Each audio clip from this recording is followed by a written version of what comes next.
pressuring staff to get vaccinated. Let's have a look.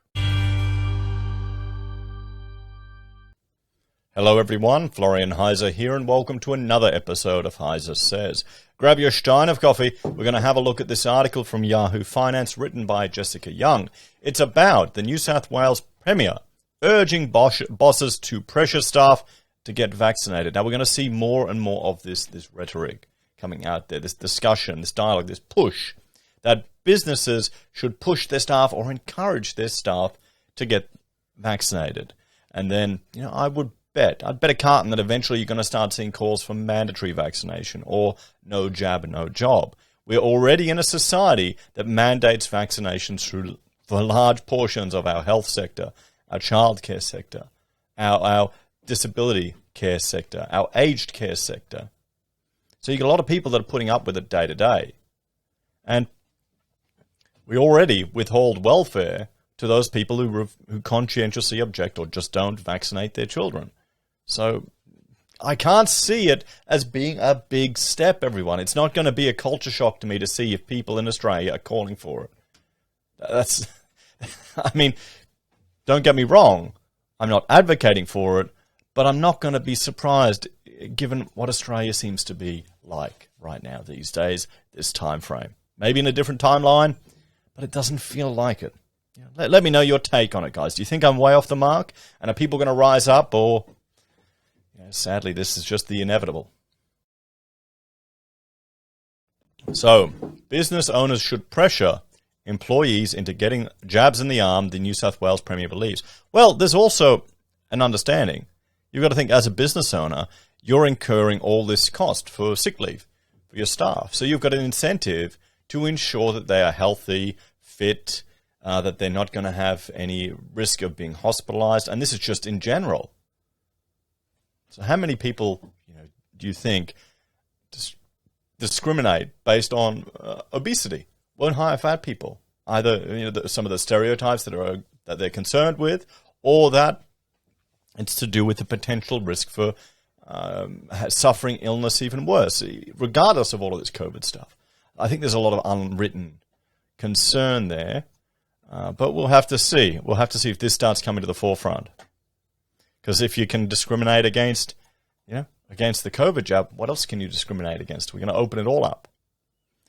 In a plea to employers, Gladys Berejiklian said she was as keen as everyone to get the economy back up and running, but that this would not happen unless vaccination rates increased. Please, if you're a boss, an employer, please put pressure on your staff to get vaccinated.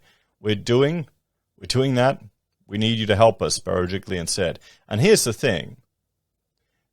Don't kid yourself into thinking these vaccines are not without risks. But the argument is that the risk from the vaccine is significantly less than the risk from the COVID.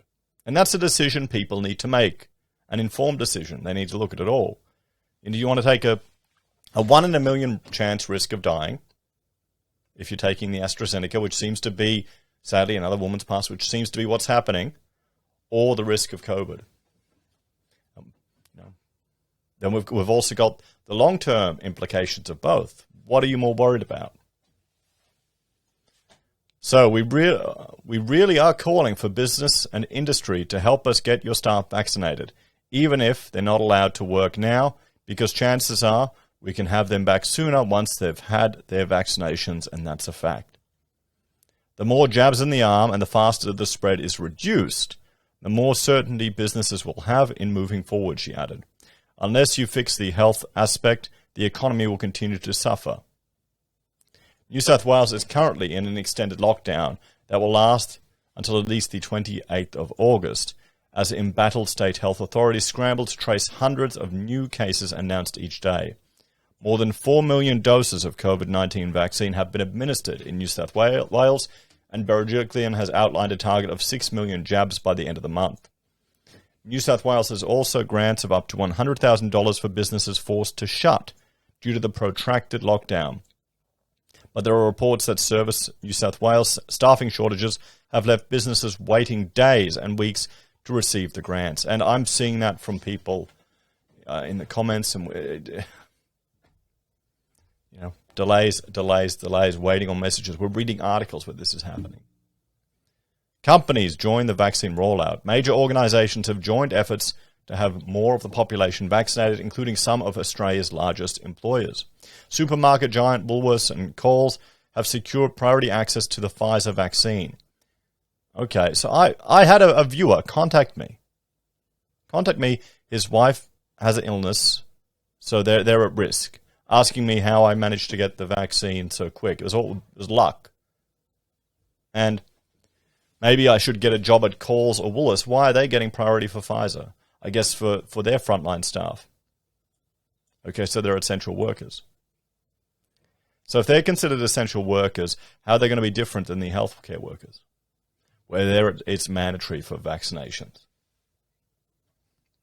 You see where it's all slowly going, guys? You see why I won't be shocked if we start to see calls for it to be mandatory here in Australia. Meanwhile, the Commonwealth Bank and Westpac will begin a pilot program to offer the AstraZeneca vaccine for workers following a deal between the banks and federal government's vaccine task force leader, Lieutenant General Verwen. Today, Fruit and Vegetable Processor SPC said it was making vaccines mandatory for staff.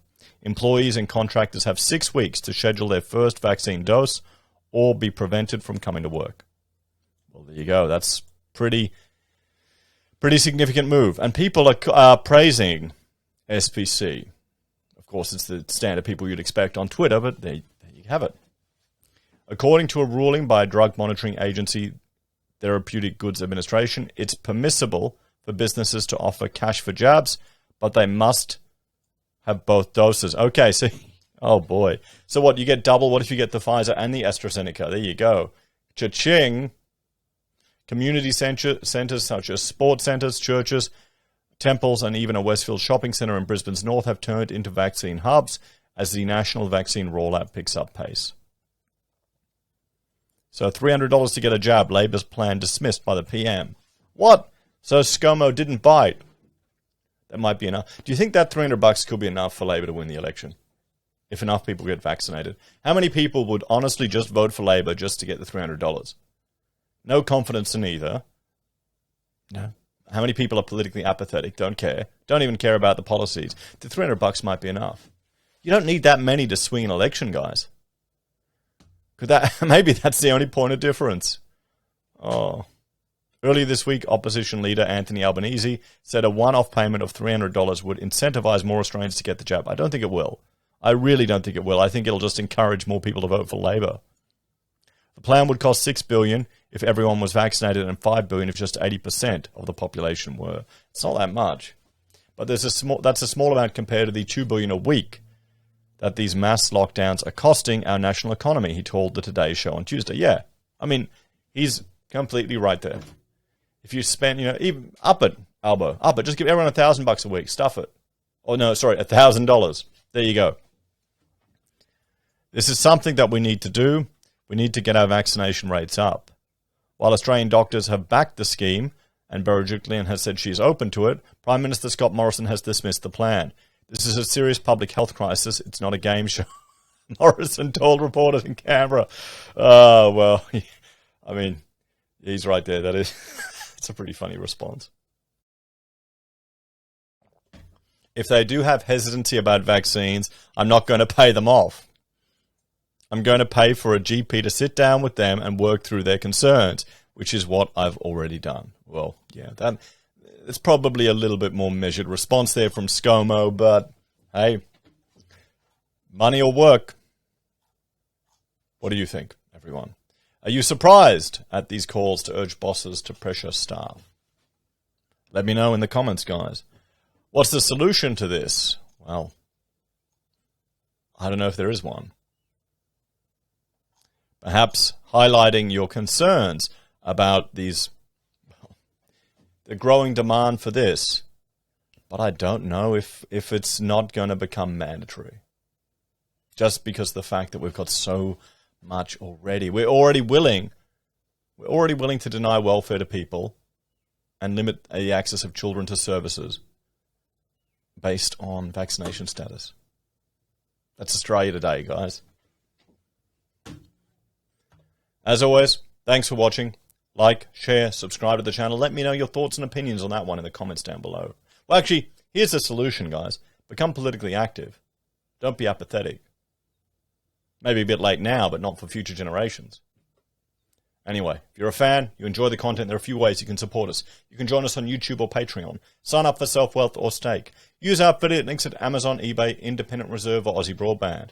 Buy our merch from HeiseSays. Use Gold Pass from the Perth Mint or support us via PayPal. Take care, and I'll see you next time. Bye for now.